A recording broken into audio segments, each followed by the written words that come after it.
নমস্কার, হাইলাকান্দি দর্পণ TV news চ্যানেলের পর্দায় দর্শকদের স্বাগত।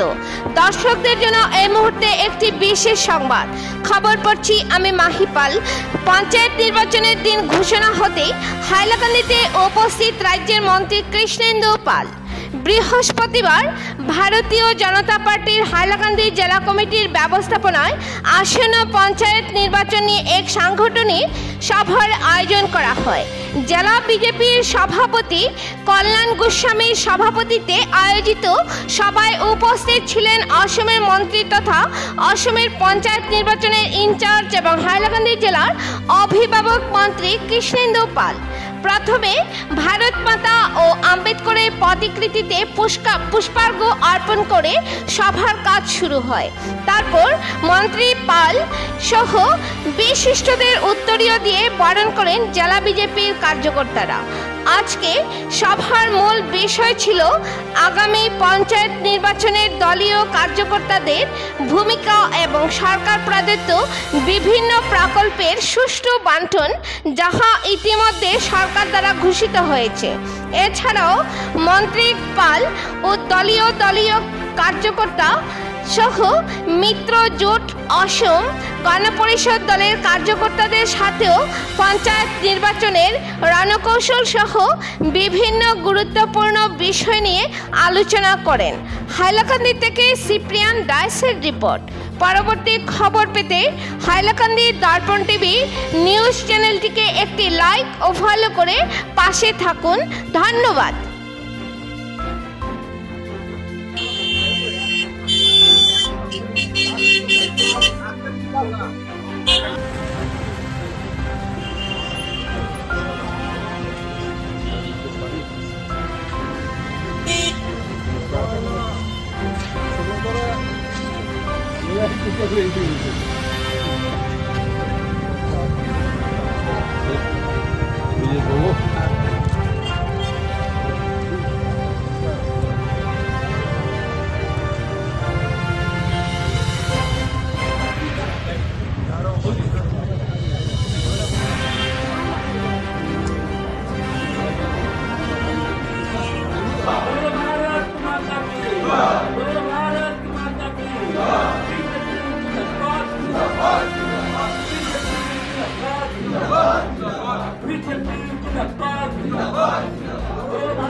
আজি আমার হাইলাকান্দি জেলার আমার সব বরিষ্ঠ কার্যকর্তা আর মণ্ডলৰ সব প্রেসিডেন্ট সকলে মিলি আমার যে আগন্তুক 2 মে পঞ্চায়েত নির্বাচনের কেন্দ্র করে আজি হাইলাকান্দি জেলাত আমার এটা সভা হয়েছে।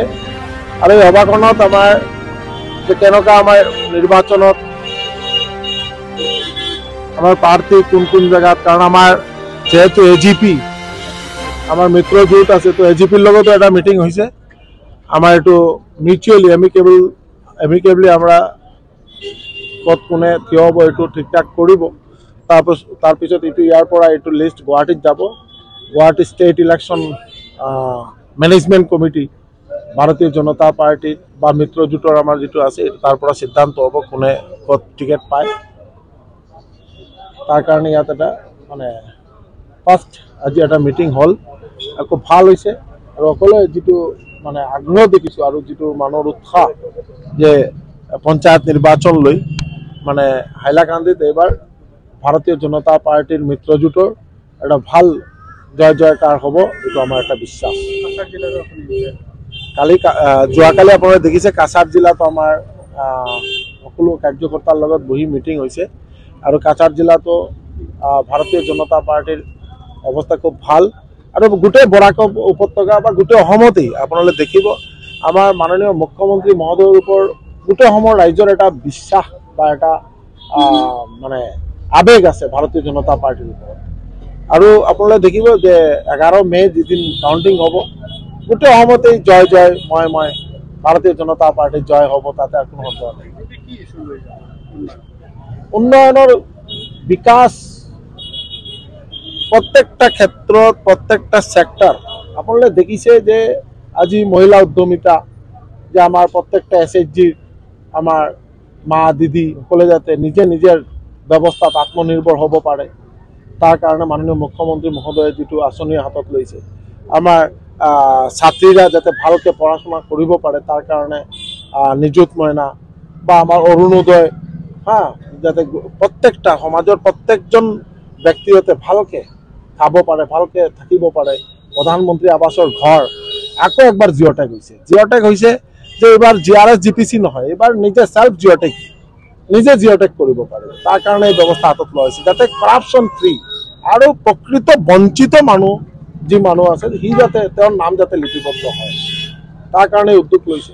ডেভেলপমেণ্ট সুশাসন ব্যৱস্থা, তাৰ কাৰণে আমাৰ পূৰ্ণ বিশ্বাস যে গোটেই অসমত ভাৰতীয় জনতা পাৰ্টিৰ মিত্ৰজোঁটৰ ওপৰত মানুহে ভোটদান কৰে। তাতে কোনো চাব পাব তেওঁলোকে 11 মে কাউণ্টিং হোৱাৰ পিছত ছেমি ফাইনেল কোৱাৰ্টাৰ ফাইনেল একেলগে ফাইনেল হৈ গ'ল, এইটো গম পাব তেওঁলোকে।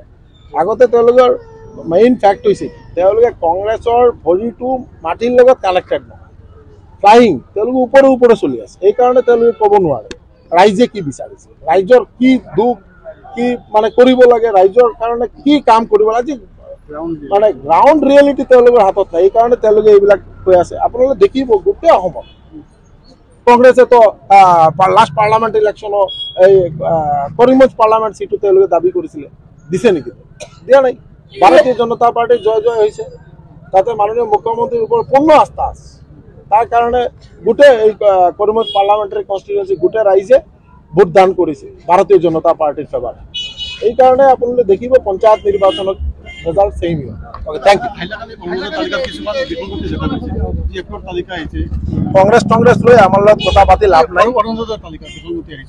চাওক, অৰুণোদয় এইটো এটা ঐতিহাসিক পদক্ষেপ আৰু আমাৰ মাননীয় মুখ্যমন্ত্ৰী ডক্টৰ হিমন্ত বিশ্ব শৰ্মা মহোদয়ৰ নেতৃত্বত ফাৰ্ষ্ট এই যে প্ৰকল্পটো ৰূপায়িত হৈছে আৰু এই যে অৰুণোদয় এইটো ৰাইজৰ একদম নিপীড়িত মানুহ তেওঁলোকৰ কাৰণে এইটো ব্যৱস্থা হাতত লৈছে। এইটো কংগ্ৰেছৰ তাতে একো কৰা নাই, একো বিসংগতি নাই। যদি কিবা বিসংগতি আছে আমাৰ হাতত দি দিব, এজ এ গাৰ্জিয়ান মিনিষ্টাৰ আমি চৰ্ট আউট কৰাৰ ব্যৱস্থা